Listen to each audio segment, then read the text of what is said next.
يفقهوا قولي. الحمد لله الذي لم يزل عالما قديرا حيا قيوما سميعا بصيرا، والصلاة والسلام على من أرسل إلى الناس كافة بشيرا ونذيرا، وعلى آله وأصحابه وسلم تسليما كثيرا كثيرا. اما بعد فاعوذ باللہ من الشیطان الرجیم. بسم اللہ الرحمن الرحیم. یا ایہا الذین آمنوا لا تخونوا اللہ والرسول. آمنت باللہ صدق اللہ العظیم وبلغنا رسولہ النبی الکریم الامین. قال اللہ تبارک وتعالی فی شان حبیبہ مخبرا وآمرا ان اللہ وملائکتہ یصلون علی النبی یا ایہا الذین آمنوا صلوا علیہ وسلموا تسلیما. محبت سے پڑھی الصلاۃ والسلام علیک یا سیدی یا رسول اللہ وعلی آلک واصحابک یا سیدی یا حبیب اللہ. الصلاۃ والسلام علیک یا سیدی یا نبی اللہ وعلی آلک واصحابک یا سیدی یا نور اللہ. الصلاۃ والسلام علیک یا سیدی یا خاتم النبیین وعلی آلک واصحابک یا سیدی یا رحمت للعالمین. مصطفیٰ جان رحمت پہ لاکھوں سلام، شمع بزم ہدایت پہ لاکھوں سلام. جس سہانی گھڑی چمکا طیبہ کا چاند، اس دل افروز ساعت پہ لاکھوں سلام. جس طرف اٹھ گئی دم میں دم آ گیا، اس نگاہ عنایت پہ لاکھوں سلام. پتلی پتلی گلے قدس کی پتیاں، ان لبوں کی نزاکت پہ لاکھوں سلام. فتح باب نبوت پہ بے حد درود، ختم دور رسالت پہ لاکھوں سلام. جس سے تاریک دل جگمگانے لگے، اس چمک والی رنگت پہ لاکھوں سلام. مصطفیٰ جان رحمت پہ لاکھوں سلام، شمع بزم ہدایت پہ لاکھوں سلام.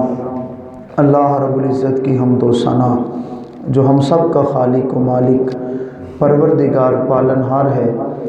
حضور امام الانبیاء، سلطان الانبیاء، فخر الانبیاء، قائد المرسلین، خاتم النبیین، شفیع المذنبین، شافع محشر، محبوب دلبر، ساقی کوثر، بے کسوں کے کس، بے بسوں کے بس، بے سہاروں کے سہارا، یتیموں کے والی، بیواؤں کے آقا، آمنہ کے لال احمد مجتبیٰ جناب حضرت سیدنا محمد مصطفیٰ صلی اللہ علیہ وسلم کی عظیم بارگاہ میں ہدیہ درود و سلام عرض کرنے کے بعد، قابل قدر، واجب الاحترام، ذوی الاحتشام عزیزوں، دوستوں، بزرگوں، بھائیوں، السلام علیکم ورحمۃ اللہ وبرکاتہ.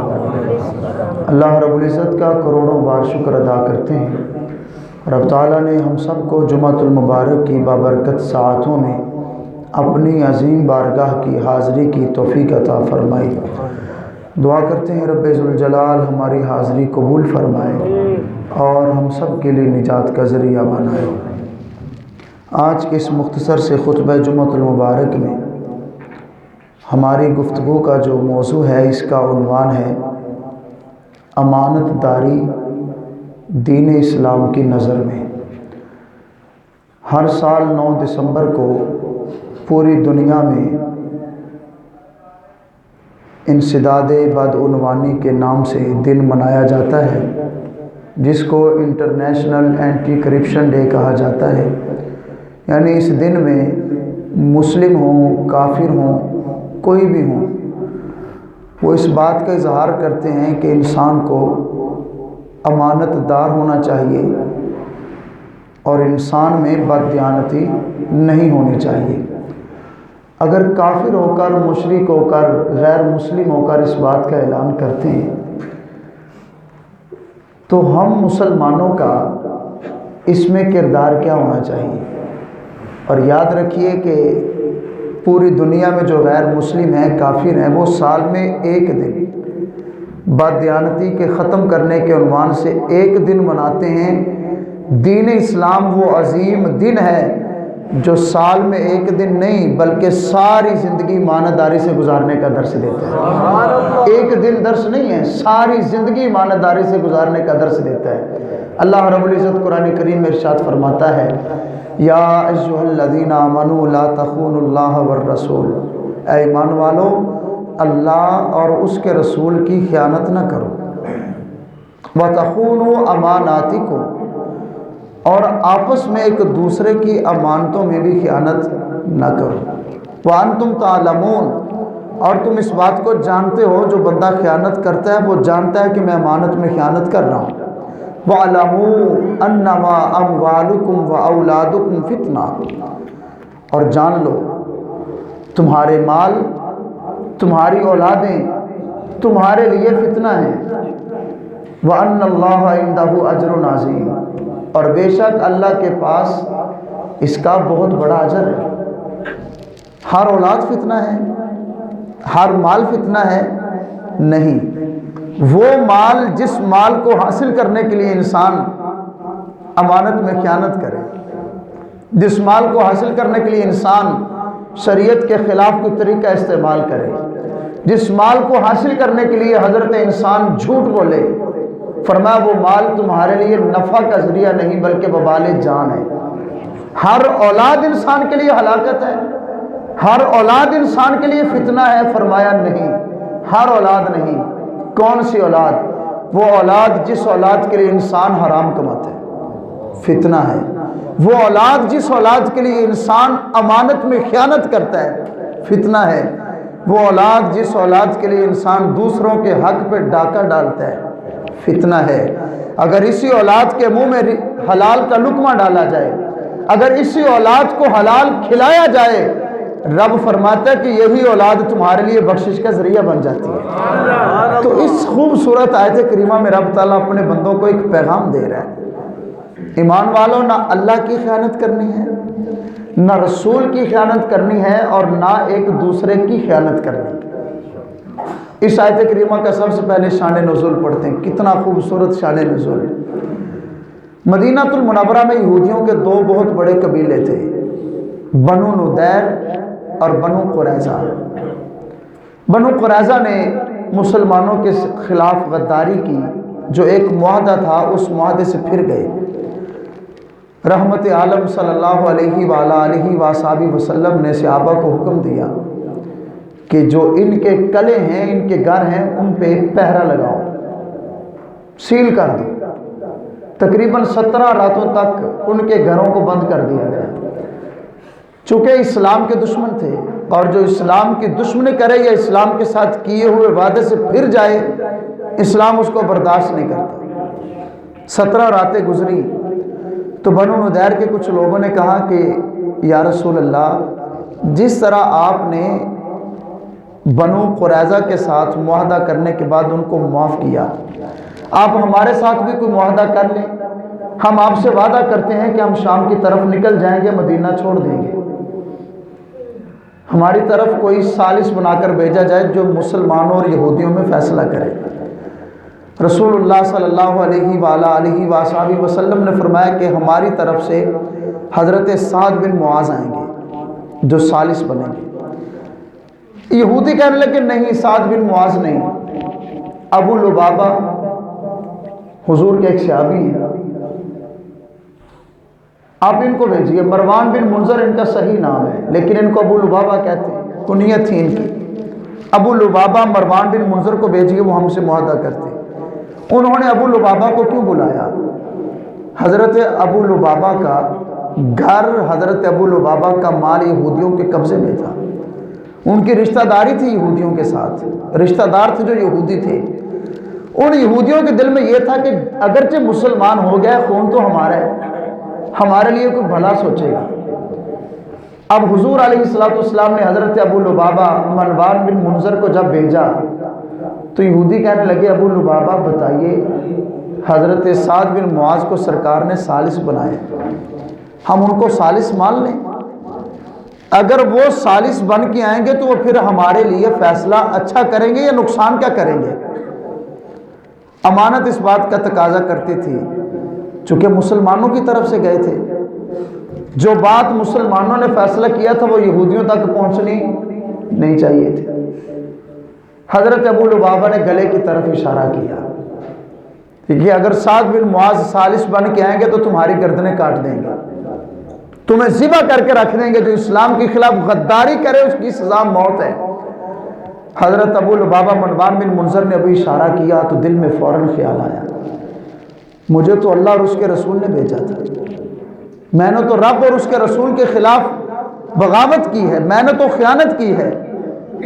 دل سے توبہ کی، مسجد نبوی کے ستون کے ساتھ آ کے اپنے آپ کو باندھ دیا، اور کہ اس وقت تک نہ کچھ کھاؤں گا نہ کچھ پیوں گا جب تک میرا رب میری توبہ کا اعلان نہ کر دے۔ جب سچے دل سے توبہ کی جائے تو پھر انداز کیا ہوتا ہے۔ 7 دن تک حضرت ابو لبابہ نے اپنے آپ کو مسجد نبوی کے ستون سے باندھے رکھا۔ رب کے رسول آتے ہیں، حضرت ابو لبابہ کو دیکھ کے تشریف لے جاتی ہے۔ اس وقت بھی مسجد نبوی شریف میں اسطن ابی لبابہ موجود ہے، جہاں پہ حضرت ابو لبابہ نے 7 دن تک اپنے آپ کو باندھ کے رکھا، توبہ کر لی، لیکن یہ ہے کہ جب اس وقت تک کچھ کھاؤں گا نہیں پیوں گا نہیں جب تک اللہ تعالیٰ میری توبہ کا اعلان نہ فرما دے۔ سبحان اللہ۔ 7 دن گزرے، پیاس اور بھوک کی شدت سے بے ہوش ہو کے زمین پہ گر گئے۔ اللہ رب العزت نے قرآن کریم کی آیت کریمہ نازل فرما دی، جس میں حضرت ابو لبابہ کی توبہ کا تذکرہ ہے۔ اب حضرت ابو لبابہ کے مقدر پہ قربان جیسے آپ نے کہا، ابو لبابہ مبارک ہو تجھے، رب نے قرآن میں تیری توبہ کی آیت نازل فرما دی۔ حضرت ابو لبابہ فرمانے لگے، میرے ساتھیوں اس وقت تک اپنے آپ کو کھولوں گا نہیں جب تک آمنہ کلال مجھے کھولیں گے نہیں۔ سبحان اللہ۔ حضور تشریف لاتے ہیں، ید اللہ کے گورے ہاتھوں سے حضرت ابو لبابہ کو ستون سے کھولتے ہیں۔ تو جو آیت کریمہ پڑھی، اس آیت کریمہ کا شان نزول آپ حضرات کے سامنے رکھا کہ حضرت ابو لبابہ رضی اللہ تعالیٰ عنہ نے امانت میں خیانت کی۔ تو اس سے ہمیں پتہ یہ چلتا ہے، کوئی بندہ کسی کے پاس مال رکھوائے، اس مال میں گڑبڑ کرنا ہی امانت میں خیانت نہیں ہے۔ اللہ اور اس کے رسول کا جو حکم ہے ان احکام کو پورا نہ کرنا امانت میں خیانت ہے۔ ایک گھر کا سربراہ ہے، گھر کے تمام رہنے والوں کو برابر حقوق نہیں دیتا، امانت میں خیانت کر رہے ہیں۔ ایک صاحب کو رب نے اولاد کی نعمت عطا فرمائی ہے، اپنی ساری اولاد کو برابر کے حقوق نہیں دیتا، امانت میں خیانت کرتا ہے۔ اللہ رب العزت اور رب کے رسول نے ڈیوٹی لگائی ہے، اپنی اولاد کو دین سکھاؤ۔ یہ حضرت انسان اپنی اولاد کو دنیا کا ہر ہنر سکھاتا ہے، اپنی اولاد کو مصطفیٰ کا دین نہیں سکھاتا۔ اسلام کہتا امانت میں خیانت کر رہا ہے۔ صرف مال میں ڈنڈی مارنا امانت میں خیانت نہیں ہے عزیزان گرامی، ہر معاملے میں امانت میں خیانت ہے۔ قرآن مجید کا فرمان ہمیں کیا پیغام دیتا ہے؟ یا ایھا الذین آمنوا لا تخونوا اللہ والرسول، ایمان والو اللہ اور اس کے رسول سے خیانت نہ کرو۔ کیا رب نے ہمیں کوئی مال دیا ہے؟ رب نے اور رب کے رسول نے ہماری طرف کسی بندے کو بھیجا کہ یہ پیسے رکھ لو بعد میں لے لیں گے؟ یہاں سے خیانت سے مراد مال و دولت نہیں ہے، خیانت سے مراد اللہ اور اس کے رسول کے احکامات ہیں۔ رب اور اس کے رسول نے تمہیں جو کرنے کا حکم دیا ہے ویسے نہ کرنا اللہ اور اس کے رسول سے خیانت ہے۔ اللہ رب العزت کی ذات نے ہمیں آنکھیں دی، آنکھوں کو صحیح استعمال کرنا امانت داری ہے۔ آنکھوں میں حیا کی دولت کو سما کے رکھنا امانت داری ہے۔ آنکھوں سے حیا کو تار تار کر دینا، آنکھوں کو غلط جگہ پہ استعمال کرنا، یہ امانت میں خیانت ہے۔ رب نے ہمیں زبان عطا فرمائی، اس زبان کو صحیح طریقے سے استعمال کرنا امانت ہے۔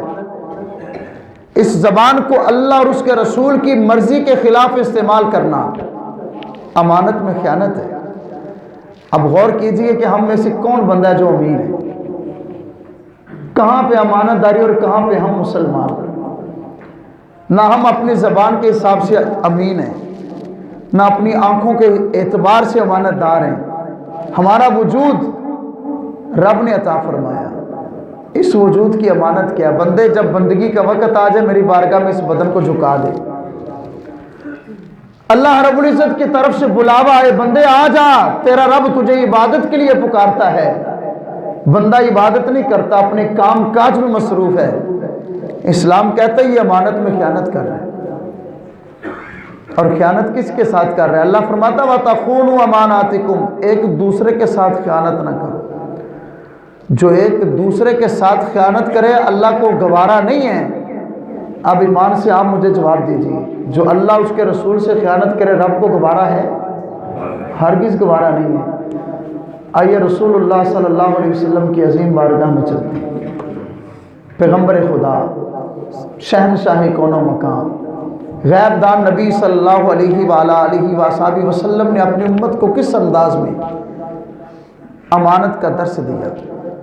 خطبہ حجۃ الوداع کے موقع پر امام حاکم نے اس حدیث کو لکھا ہے، رب تعالیٰ کے پاک پیغمبر صلی اللہ علیہ وسلم نے ارشاد فرمایا تمہیں یہ نہ بتاؤں کہ تم میں سے مومن کون ہے؟ ہم تو کہتے ہیں الحمدللہ ہم مسلمان ہیں، ہم مومن ہیں۔ آئیے اپنے نبی سے پوچھتے ہیں مومن کون ہے؟ رب تعالیٰ کے پاک محبوب صلی اللہ علیہ وسلم نے ارشاد فرمایا تم میں سے مومن وہ ہے جو امانت دار ہے۔ اور حضور کے اگلے جملے بڑی توجہ سے سنیے گا، رسول اللہ صلی اللہ علیہ وآلہ وسلم نے ارشاد فرمایا مومن وہ ہے جس کے بارے میں لوگ اپنی جان، اپنی عزت اور اپنے مال کے حوالے سے گواہی دیں کہ یہ بندہ امانت دار ہے۔ اور آسان کرو، جس کے بارے میں لوگ یہ گواہی دیں یار جو مرضی ہو جائے یہ بندہ کسی کی عزت پہ حملہ نہیں کر سکتا، فرمایا وہ امانت دار۔ جس کے بارے میں لوگ گواہی دیں جو مرضی ہو جائے یہ بندہ کسی کے مال میں خیانت نہیں کر سکتا، حضور نے فرمایا وہ مومن ہے۔ اور جس کے بارے میں لوگ گواہی دیں جو مرضی ہو جائے یہ کسی کی جان پہ حملہ نہیں کر سکتا، حضور فرماتے ہیں وہ مومن ہے۔ آج ہماری عزتیں محفوظ نہیں ہیں، ہماری جانیں محفوظ نہیں ہیں، آج ہمارے مال بھی محفوظ نہیں ہیں۔ امانت و امانت ہے، لوگ کسی کو قرضہ دینے سے پہلے 1000 بار سوچتے ہیں کہ واپس ملے گا کہ نہیں ملے گا، اور پورا کاروبار ہے، دھندا ہے، لینا ہے لیکن نیت یہ کہ کون سا واپس کرنا ہے میں نے، یہ امانت میں خیانت ہے۔ رسول اللہ صلی اللہ علیہ وسلم نے فرمایا مومن کون ہے؟ فرمایا مومن وہ ہے جس کے بارے میں لوگ گواہی دے کہ یہ بندہ امانت دار ہے۔ کس چیز میں؟ اپنی جان میں، اپنی عزت میں، اپنے مال میں، جو مرضی ہو جائے بندہ ہماری عزت کی حفاظت کرے گا، یہ بندہ ہماری امانت کی حفاظت کرے گا، ہماری جان کی حفاظت کرے گا۔ جس پرفتن دور میں ہم زندگی گزار رہے ہیں، توجہ ہے؟ جڑے ستے بیٹھے نے کہو سبحان اللہ، ماشاءاللہ، جڑے جاگتے نے وہ بھی فرماؤ سبحان اللہ، اللہ سلامت رکھے۔ جس پرفتن دور میں ہم زندگی گزار رہے ہیں، یقین جانیے پورے خاندان میں ایک امانت دار شخص تلاش کرنا بڑا مشکل ہے۔ ایسے ہے کہ نہیں ہے؟ ہر بندے کو کوئی امانت دار سمجھتا ہے۔ رسول اللہ صلی اللہ علیہ وسلم نے اس دور کو قیامت کی نشانی قرار دیا۔ سرکار علیہ السلام نے ارشاد فرمایا قیامت سے پہلے امانت داری اٹھ جائے گی۔ مطلب کیا؟ فرشتے اٹھا کے لے جائیں گے؟ نہیں، امانت دار ختم ہو جائیں گے۔ امانتوں میں خیانت کرنے والے کثرت سے ہوں گے، امانت کی حفاظت کرنے والے تھوڑے رہ جائیں گے۔ سرکار نے مثال دی، فرمایا ہونا تو یہ چاہیے کہ مسلمانوں کے معاشرے میں ہر بندہ امانت دار ہو۔ رب کے رسول ارشاد فرماتے ہیں لوگ مثالیں دیں گے، فلاں خاندان میں ایک بندہ ہے، فلاں قبیلے میں ایک بندہ ہے جو بڑا امانت دار ہے۔ آقا فرماتے ہیں یہ قیامت کی نشانی ہے۔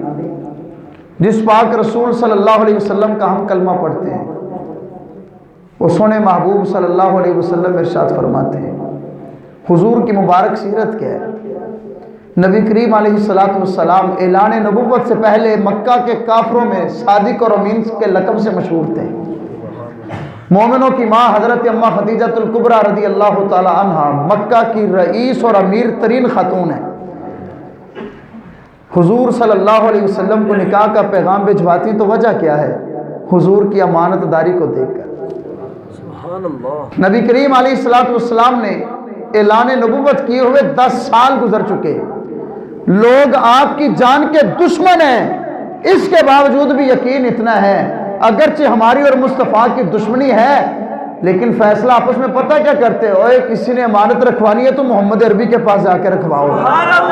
کوئی کہتا کیوں، وہ تو ہمارے دشمن ہیں، کہتے دشمنی اپنی جگہ پہ، لیکن یہ نبی ایسے ہیں جو امانت میں خیانت نہیں کرتے۔ ہجرت کی رات کیا ہے، نبی کریم علیہ السلام کو ہجرت کا حکم آ گیا، رسول اللہ صلی اللہ علیہ وسلم کے گھر میں جو مال و دولت ہے وہ لوگوں کی امانتیں ہیں، لوگ سرکار علیہ السلام کو معاذ اللہ قتل کرنے کے لیے رستے میں تلواریں پکڑے کھڑے ہیں، اللہ تعالیٰ نے وہی نازل فرمائے محبوب آپ کو قتل کرنے کے ارادے سے آپ کے رستے میں کھڑے ہیں۔ نبی کریم علیہ السلام کو جان کی فکر ہے نہیں، اولاد کی فکر ہے نہیں، احادیث کا ذخیرہ پڑھ کے دیکھ لیجئے، کافر حضور کو قتل کرنے کے لیے دروازے کے باہر کھڑے ہیں۔ اب دشمن کی کوئی بندہ خیر خواہی چاہتا ہے، کہتا اچھا اس نے ایسے کیا تو پھر میں ایسے کر کے دکھاتا ہوں، قتل کرنے کے لیے باہر کھڑے ہیں، لیکن جو قتل کرنے کے لیے تلواریں ہاتھ میں پکڑ کے باہر کھڑے ہیں ان کی امانتیں مصطفیٰ کے گھر میں موجود ہیں۔ سرکار نے اپنی جان کی پرواہ اولاد کی پرواہ نہیں کی، حدیث کا ذخیرہ کی گواہی دیتے ہیں آمنہ کے لال اس فکر میں ہیں کوئی ایسا طریقہ مل جائے کہ میں کافروں کی امانتیں ان کے حوالے کر دوں۔ رسول اللہ صلی اللہ علیہ وسلم نے حضرت مولا علی شیر خدا کو بلایا، فرمایا علی آج رات میرے بستر پہ سو جاؤ، صبح اٹھ کے امانتیں کافروں کو واپس کر کے پھر میرے پیچھے مدینہ آ جانا۔ یار عجیب سیرت ہے، جان کے دشمن قتل کرنے کے لیے دروازے کے باہر تلواریں ننگی کر کے کھڑے ہیں، انہی کی امانت اس گھر والے کے پاس ہیں، یہ گھر والا گھر سے نکلنے سے پہلے ایک بندے کی ڈیوٹی لگاتا ہے، ان کو امانتیں واپس کر کے پھر میرے پیچھے آ جانا۔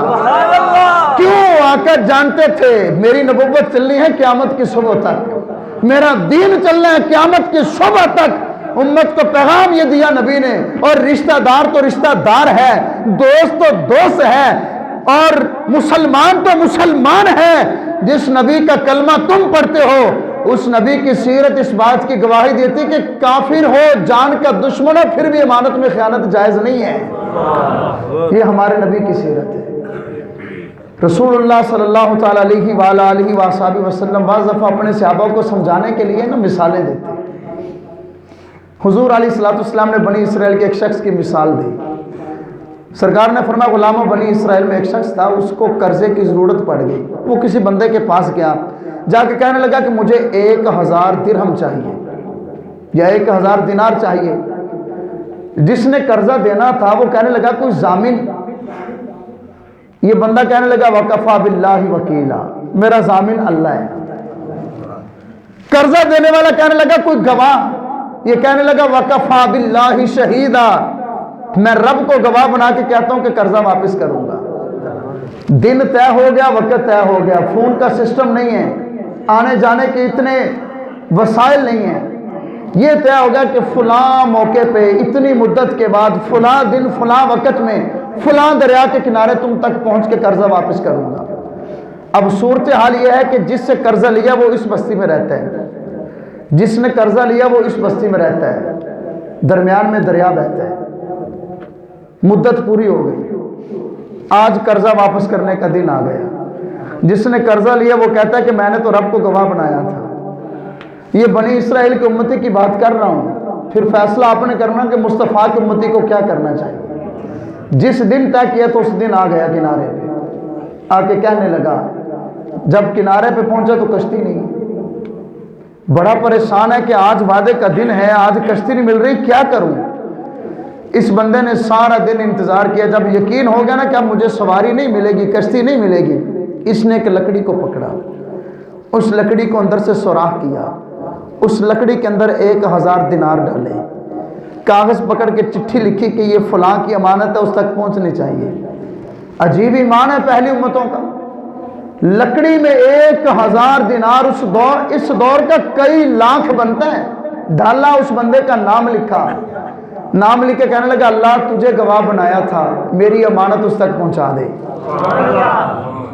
گھر جا کے بیٹھا نہیں، فکر یہ ہے کہ پتہ نہیں اس تک پہنچی کہ نہیں پہنچی، اب دریا کے دوسرے کنارے جس نے مال لینا تھا وہ وعدے کے مطابق کھڑا ہے کہ آج کا وعدہ مجھے واپس کرے گا. وعدہ آ گیا. وہ سارا دن انتظار کرتا رہا, کوئی کشتی نظر نہیں آئی. کہنے لگا یار اس بندے نے رب کو گواہ بنایا تھا, ابھی تک واپس نہیں آیا. مدت بھی پوری ہو گئی. اس کو نا ایک لکڑی بہتی ہوئی نظر آئی. جب یقین کامل ہو تو اللہ وسائل پیدا فرما دیتے ہیں. ایک لکڑی بہتی ہوئی نظر آئی. اس نے کہا یار سارا دن اور تو کچھ نہیں ملا, چلیں یہ لکڑی لے جاتا ہوں, گھر میں جلا کے روٹی پکا لوں گا. گھر میں جب لکڑی لے کے گیا جلانے کے لیے, لکڑی کو توڑا نا تو لکڑی کے اندر سے 1000 دینار نکل آیا. اور چٹھی تھی, خدا کے بندے میں نے اپنے رب کو گواہ بنا کے وعدہ کیا تھا, آج وعدہ پورا ہو گیا لیکن کشتی نہیں ملی, رب کے سپرد کر کے تیری امانت بھیج رہا ہوں تیرے پاس. دوسری طرف امانت پہنچی, یہ بندہ سکون سے نہیں بیٹھا, 1000 اور دینار کا انتظام کیا. کشتی کے انتظار میں کشتی ملی, کشتی پہ بیٹھ کے 1000 دینار اور لے کے اس کے گھر پہنچ گیا. جا کے کہنے لگا وعدے کے دن میں آیا تھا, کشتی نہیں ملی, واپس چلا گیا. اب دوسرے بندے کی امانت دیکھیں, ڈنڈی نہیں ماری, یہ نہیں کہا کہ ہاں ٹھیک ہے میرے بنتے دے مجھے. آج تو مسلمانوں کی حالت یہ کہتے تھوک لگنی چاہیے, کسی طریقے نہ لگے. ہے ایسی بات کہ نہیں؟ کسی نہ کسی طریقے سے دا لگنا چاہیے, کسی نہ کسی طریقے سے خسارہ کرنا چاہیے. 1000 دینار لے لیا اس نے, دوبارہ 1000 مل رہا ہے. یہ بندہ گھر میں آ گیا, ہاتھ باندھ کے کہنے لگا بندہ خدا مجبوری کی وجہ سے دیر ہو گئی, اب دینے کے لیے آیا ہوں. گھر والا کہنے لگا آپ نے گواہ کس کو بنایا تھا؟ کہنے لگا اللہ کو. جس کو 1000 مل گیا کہنے لگا آپ نے ضامن کس کو بنایا تھا؟ کہنے لگا رب کو. یہ گھر والا کہنے لگا پھر مبارک ہو تجھے, تیرا 1000 دینار تیرے ضامن میں پہنچا دیا ہے. عزیزان گرامی, امانت داری ایسی ہونی چاہیے. آج پتہ ہے ہمارا اسلامی جمہوریہ پاکستان امانت داری میں 160 میں کس نمبر پہ ہے؟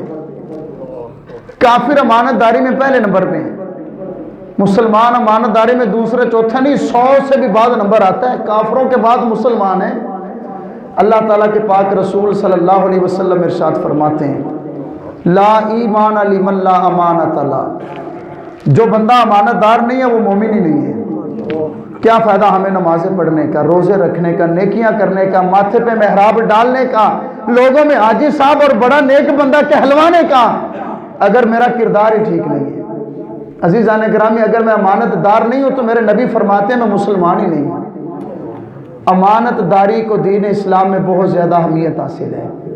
آج کا خطبہ جمعۃ المبارک ہمیں یہ پیغام دیتا ہے, اگر ہم مسلمان ہیں تو اپنی زندگی امانت داری سے گزاریں, اپنے رب سے وعدہ کرے, مالک جو ہو گیا.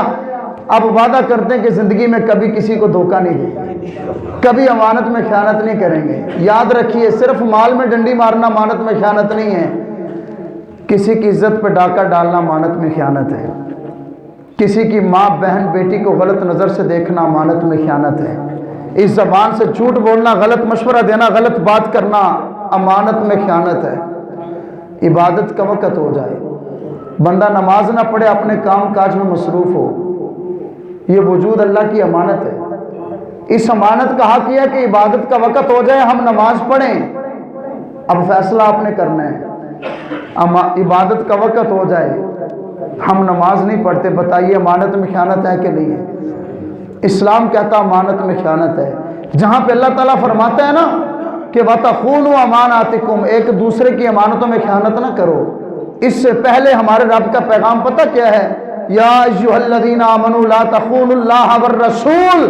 ایمان والا وہ ہے جو نہ اللہ سے خیانت کرتا ہے نہ رب کے رسول سے خیانت کرتا ہے. کافر ہیں ٹھیک ہے, مسلمان نہیں ہیں, وہ امانت دار ہیں ایک دوسرے میں. یاد رکھیے اپنے آپ کو کبھی کسی سے کم تر مت سمجھنا. کافر صرف انسانوں کے حساب سے امانت دار ہیں, مسلمان کی شان پتہ کیا ہے؟ مسلمان رب کا بھی امانت دار ہے, رب کے رسول کا بھی امانت دار ہے, رب کے بندوں کا بھی امانت دار ہے. یہ صرف مصطفیٰ کی شان ہے. اس لیے مسلمان کو کائنات کے اور مخلوق سے رب نے عزتیں عطا فرمائی ہیں. اپنے آپ کو مضبوط کیجئے, اپنے رب کی امانت پوری کریں, اپنے رسول کی امانت پوری کریں. رب کی امانت یہ ہے کہ رب نے جو حکم دیا ویسے کریں, رسول کی امانت یہ ہے کہ رب کے رسول نے جو حکم دیا ویسے کرے۔ اگر ہم اللہ اور اس کے رسول کے حکم کے مطابق نہیں چلتے تو قرآن فیصلہ دیتا ہے ہم اپنے رب اور اس کے رسول سے خیانت کر رہے ہیں۔ تو اللہ تعالیٰ کو خیانت والا بندہ پسند نہیں ہے، رب تعالیٰ امانت دار بندے سے محبت کرتا ہے۔ دعا کرتے اللہ سونا ہم گناہ گاروں کو اپنی زندگی امانت داری سے گزارنے کی توفیق عطا فرمائے۔ وآخر دعوانا الحمدللہ رب العالمین۔